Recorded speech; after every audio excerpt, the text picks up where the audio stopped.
Series বাঁচানোর মিশরে কাল দ্বিতীয় টি-20তে ওয়েস্ট ইন্ডিজের বিপক্ষে মাঠে নামছে বাংলাদেশ।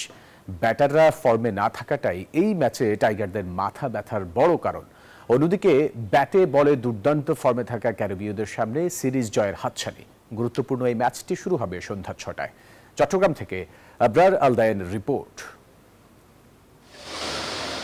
প্রথম টি-20-র আগে সংবাদ সম্মেলনে উইন্ডিজ ক্যাপ্টেন শাই হোপ বলেছিলেন, ফরম্যাট যেটাই হোক তাদের লক্ষ্য একটাই, বাংলাদেশকে হারানো। কথা কাজের মিল ক্যারিবিয়ানরা রাখলেও বাংলাদেশ অধিনায়ক লিটন দাস ও তার দল তাদের দেয়া কথা রাখতে 16 আনাই ব্যর্থ।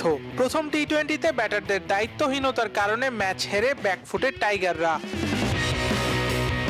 যে সাইফ হাসান, তানজিদ তামিম, শামীম পাটোয়ারিদের উপর প্রত্যাশা ছিল সবার, তারা তার ছিটে ফুটাও পূরণ করতে পারেনি।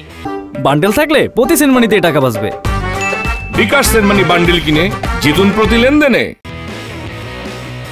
তবে সিরিজ বাঁচাতে দ্বিতীয় ম্যাচে ঘুরে দাঁড়ানো ছাড়া আর কোনো উপায় নেই লিটন দাসের দলের। ব্যাটিং বোলিং দুই ডিপার্টমেন্টে উন্নতি প্রয়োজন ফিল সিমন্সের দলের। এছাড়া ফিল্ডিং এ হাফ চান্সগুলিকে কাজে লাগাতে পারলে জয় সম্ভব বাংলাদেশের।